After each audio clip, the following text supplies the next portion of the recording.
Jon Wilner, Wilner Hotline with us, 365 Sports. Thanks today to Sam Kahn and Shahan Jararaja. And there's our man that holds down the West Coast for us, the Pacific time zone, Jon Wilner. Jon, thank you very much for your time with Craig and Paul. David Smoke. So there's some of this like simmering going on with the Pac-12 and the Texas State story. And is that real? So what is the truth right now with what might happen with the Pac-12 if they get an 8th team? Well, there's two things going on with the Pac-12. One is they need a media rights deal to start next July. And I think that they are probably days away from announcing that. Separately, they still need an 8th football playing school. And Texas State is absolutely, I think, at the top of their list or very close to the top of their list. My guess is that those two things, the media deal and the expansion move, will come separately. But there's a chance they'll try to do it all at once, and I think both will be wrapped up, in the next couple weeks. Jon, Texas State doesn't have to make any rash decisions and all that, so they could sit back and wait for offers to come in from the Mountain West or the Pac-12. Seeing as the TV deal, the media rights deal, will probably be a little bit more value than those other leagues, what would ultimately stop Texas Tech from taking it, if anything, or Texas State from taking it? I suppose if they don't think the money's right, and one piece we don't know is whether they would come in as a full share member or at a partial share or at no shares to the SMU route. My guess is that they would get at least partial share status, especially in the beginning years, and then, have it ladder up to full share status at the end of the contract term. They could stay in the Sun Belt if they want, but, this is an audition the next 5 years, right? I mean, the ACC and Big 12 schools are auditioning to get in the Big 10 and SEC. The Pac-12 schools are auditioning to get in the Big 12 and ACC. The Sun Belt schools want to move up too. And if you're Texas State, I think that the path into the playoff and the path into a higher level of competition it runs through the Pac-12. To me, if you could be in a conference that's got Boise State, why wouldn't you do that? Jon, when it comes to the Pac's grand plans, I know there's a lot of uncertainty still. We know they need that one member, okay? So let's just figure that's probably going to be Texas State, or just assume they're the favorite for that right now. Beyond that, once they get that secured and they're like, all right, cool, we're at our number that we need to be at, how much more growth do they envision, or do you envision for them? I'm not sure there'll be much after that. They could try to take football-only schools. They have to have one member they have to add one member in all sports, right? Let's say that's Texas State. They could still try to get, say, Memphis, Tulane as football-only members. They could look to try to get some basketball-only members. There's a lot of options for them after they get that one all-sports school. I think that they are going to try to stay lean. They view they want their competitive floor to be as high as possible. They don't want soft schools, either football or men's basketball, that are dragging everybody else down. The investment piece is very important to them in this expansion. Which schools are going to guarantee that they're going to invest to win in football and men's basketball? I think that they're going to stay smaller. The only issue with doing that in football, right, is the schedule. If you've got only 8 football playing schools, then you've got a 7-game schedule, which is a problem if you've got to play 5 non-conference games, or you play 8 conference games and there's a kind of a home and home situation. So that's the one piece that makes me think they may try to get more than 8 football schools is the conference schedule rotation. Yeah, and then if Big Ten, SEC, I know they're fighting, whatever they're doing right now, debating. But if they do a scheduling arrangement, and then there's teams now that suddenly you can't it's going to be hard to find 5 non-conference games. I didn't think about it from that standpoint. We set out to design a cap that could represent Boston. Blue collar, it's hardworking, it's loyalty, it's passion. I grew up with a group of friends where we're extremely tight-knit. All the people that you see on the ads are either my childhood friends or my brothers. We like to bust each other's chops. Boston Scally sucks.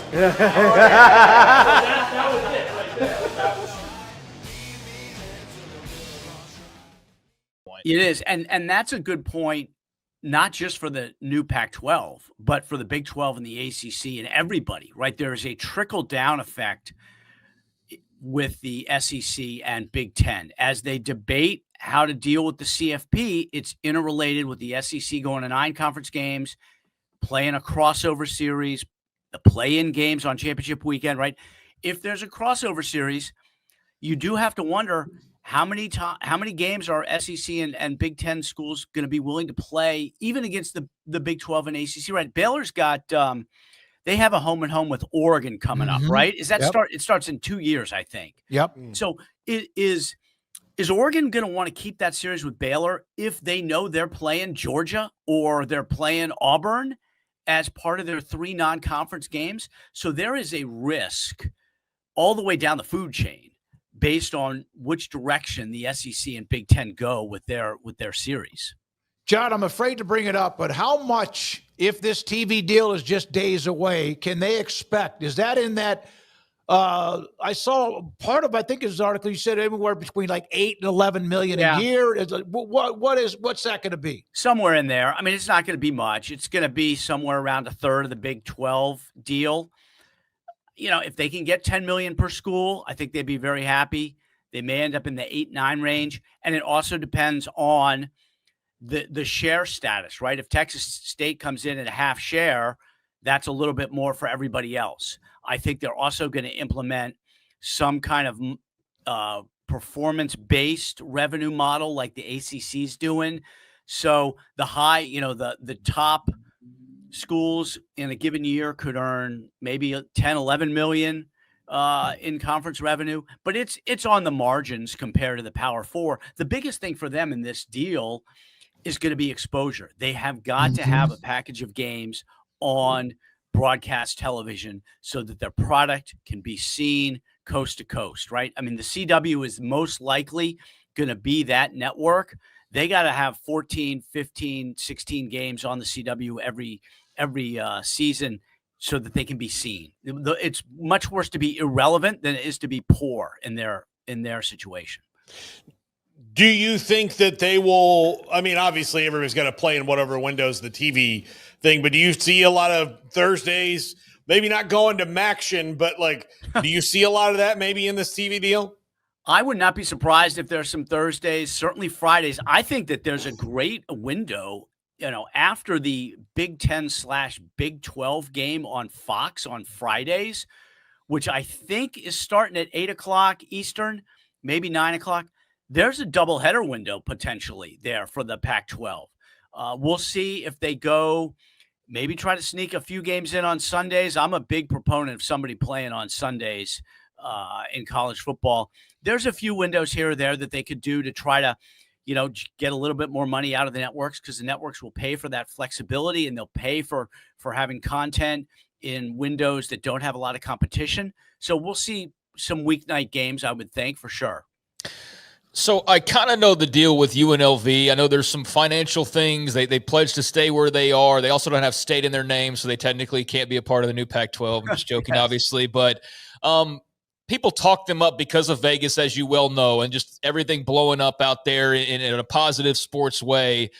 Where is really UNLV in your mind in terms of trying to be bigger than they are? And were you surprised it didn't work out in some form or fashion with the Pac?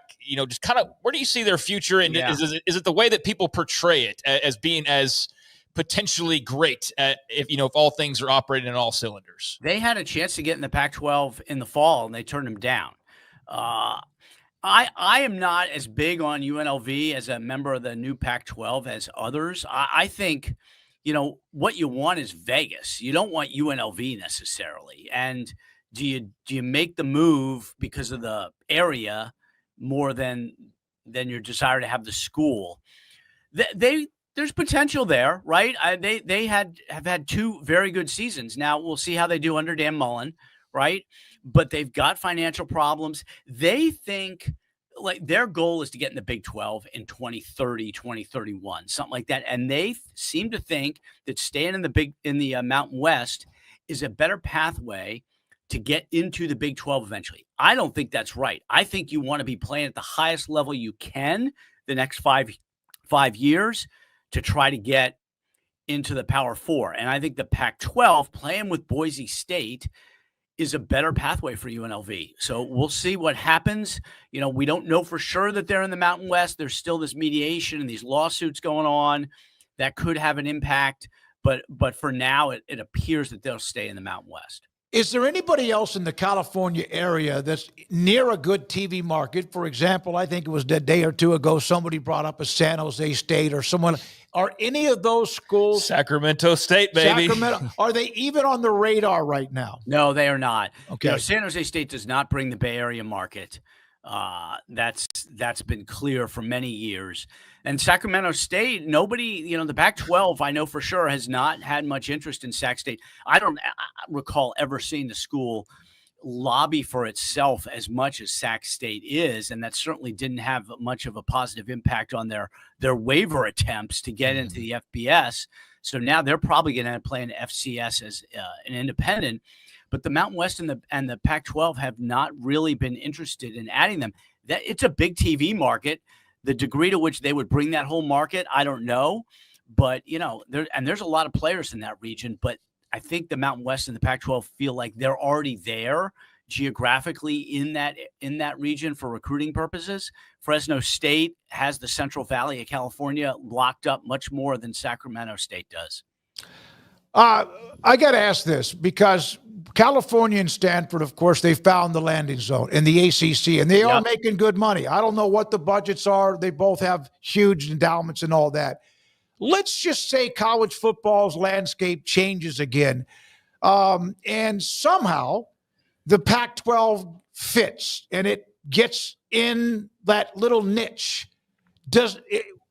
Are the grant of rights or whatever else that Stanford and Cal have, would they ever consider whatsoever wanting to go back to their homeland, so to speak?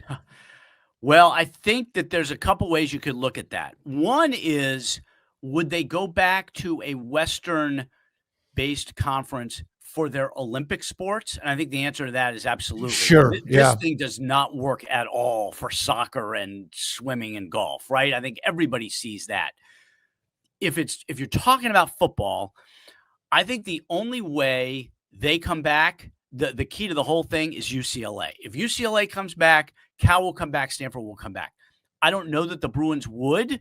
I think the only way that happens is if there is a restructuring in which the Big Ten as we know it ceases to exist in the 2030s and UCLA comes back to the West Coast in a kind of a reformed conference structure. That, to me, that's the only way Cal and Stanford would come back, is if UCLA's with them. They would never leave that money, though, would they, UCLA? No, but what we don't know is if they're going to have that money, right? Yeah. I mean, the Big Ten is going to put in a performance-based revenue model.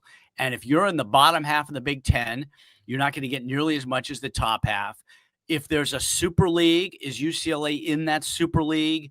If there's some kind of, consolidated Big Ten SEC conference, I don't know that UCLA is guaranteed to be involved. It's most likely that UCLA will stay in the Big Ten for a long, long time, but the only way Cal and Stanford come back is that slim chance that UCLA does as well. Is that the most popular question you get, is how can the Pac possibly get some of their pieces back? And is there a chance that they can reform? I'd have to imagine you get that quite a bit, especially Cal I get it a lot. I get it a lot. And part of the reason I get it a lot is because it's so clear that this doesn't work, right? Yeah. Everybody sees that it doesn't work. And the other reason I get it is because there's so much potential for disruption everywhere else, right? I mean, the ACC, their settlement with Florida State and Clemson makes it pretty clear in 2030 when the grant of rights exit fee drops to a manageable level, that ACC could rupture in 2030. Big Ten's deals up in 2030, Big 12's deals up in 2031, and this gets lost in the shuffle. But both March Madness and the CFP deals are up in 2032. So everybody can see that that's the window where something big could happen. And you combine that with the fact that it's pretty clear that this doesn't work for the West Coast schools other than in football. And I get that. Yeah, I get it a lot. John, do you have a a dog in the hunt when it comes to playoff model? I don't know if we asked you this before. I don't. I mean, I would prefer that they stay at 12. I think 12 is good, especially with the change so that they go to the straight seeding model as opposed to the top 4 conference champs getting the buys. I think the straight seeding is better. I don't really have a big preference with the 5+11 versus the 4-4-2-2-1. I think that there are pluses and minuses for both, and those pluses and minuses, there is a domino effect, right? And we mentioned it earlier. The Baylor-Oregon series in some ways hinges on the model they pick for the CFP. And I think that is getting lost in the discussion. A lot of people are focused just on the CFP itself and don't understand how it all connects to the regular season. And the other thing is, frankly, the whole thing's screwed up, right? I mean, to me, they have to change more than just the format. I think the selections show is a big part of their problem. I think that the weekly show boxes in the committee and creates, it undermines faith in the process when they get boxed in, and they've got big problems, but they can't get rid of the show because then they got to give ESPN money back. And so it's just all, where do they put the extra games if they go to 16? There's so many problems with the calendar, and that impacts the playoff, which impacts the regular season. It's one big mess.